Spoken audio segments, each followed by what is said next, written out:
Alrighty, y'all. So obviously in less than an hour, or almost an hour, less than an hour, we're going to have Maiden come out again with Ludmilla and Nikke. You are going to be able to get all three of them, and I'm going to be doing a should you summon for mainly Maiden and Guillotine, but also I will mention Ludmilla and Nikke here and there in the video.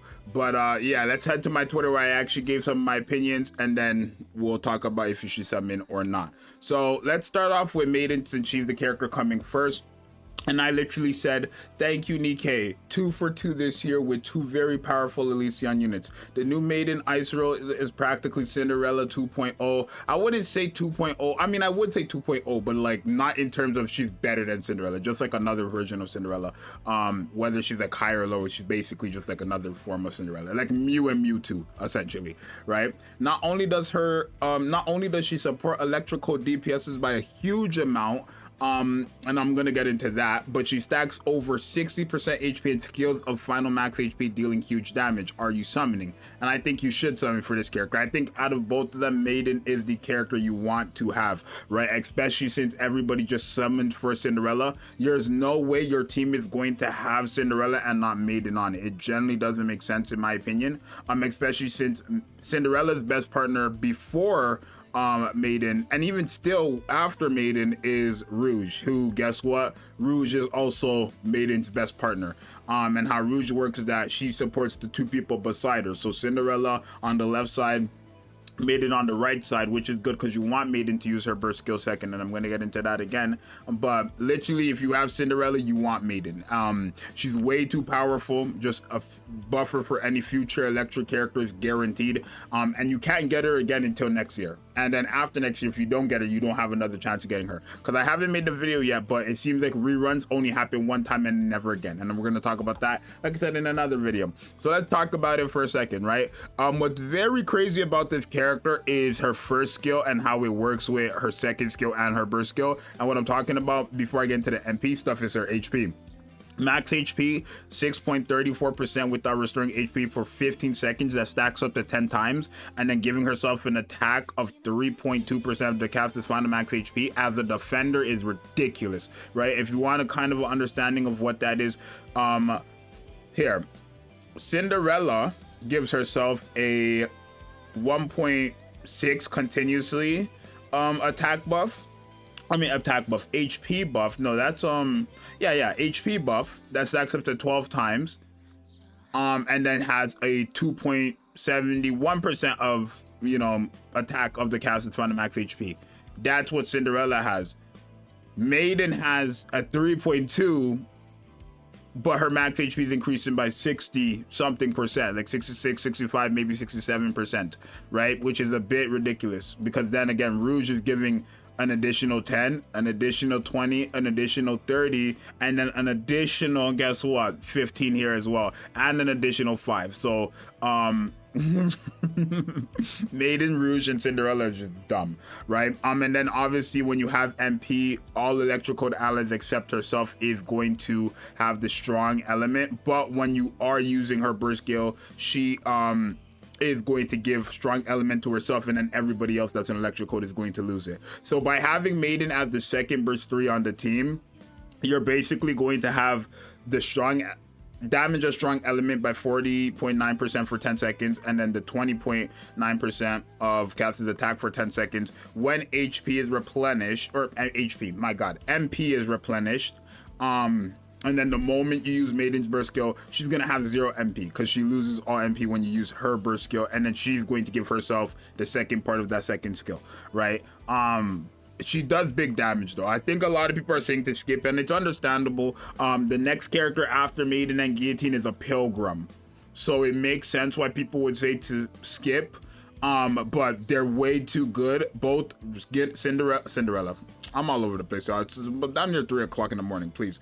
Both Maiden and Guillotine are way too good for not even just themselves, but like water and electric codes, that it would be silly to skip out on them, in my opinion, right? I think Maiden is going to be crazy when it comes to her DPS, and then just the general electric support. I would say out of the 2, Maiden is the character you want to have, and she's Elysion, right? She doesn't really cater more to Elysions, caters more to electric, but she is definitely going to be like the best character for Elysion DPS wise, I feel like.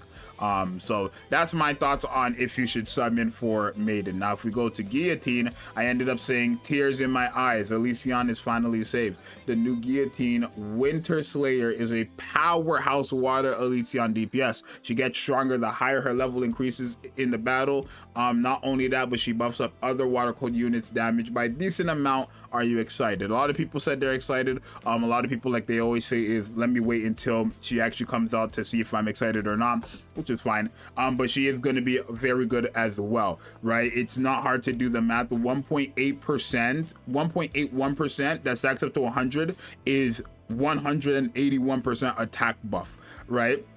Not to mention, the thing that's so good about Guillotine, that I feel like why she's so good, is because she gets stronger based on her hero level in the battle, right? Because a lot of her skills multiply by the number.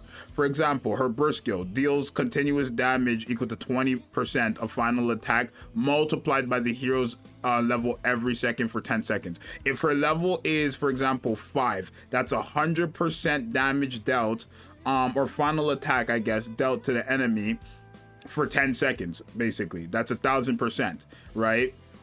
The maximum level is what, 11? So you're gonna have well over 2,200% damage being dealt to one enemy of final attack. Mind you, this character is again giving herself a 181% attack buff, a 0.91 attack buff multiplied by the hero's level, which again maximum could be 11, and then strong element damage as strong element 1.16%, again multiplied by the hero's level continuously.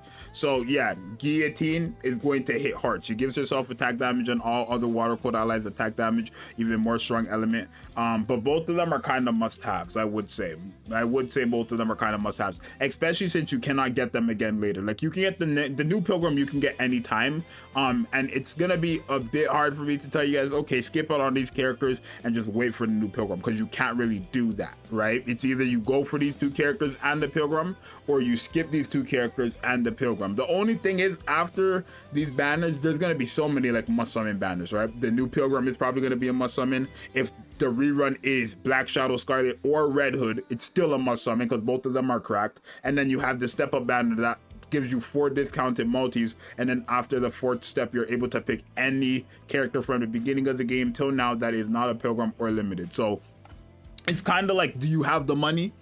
Do you have the gems? Do you have the currency?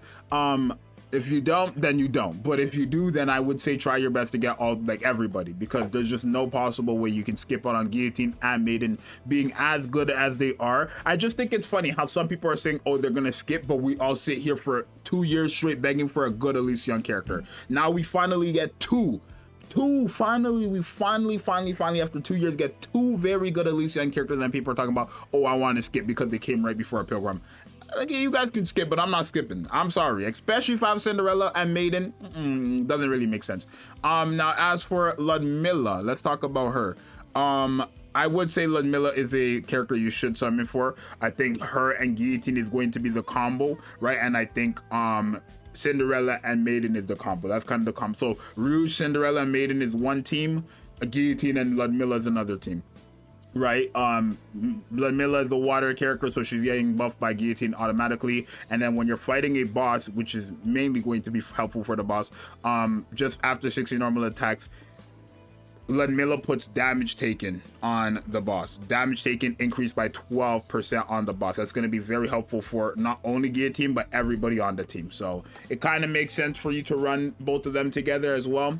But yeah, if you want my honest opinion, I would say summon for both of them. I would say summon for all 3 of them. But are you Elon Musk or are you Elon Dusk? Like, do you have the money? Like, that's what it is, right? I'm not gonna lie, I have no shame, y'all. Right now, your man's a broke boy. I ain't gonna lie to y'all. I'm a broke boy right now, right? I'm a broke boy. It is what it is. But hey, it's not gonna be like that for long.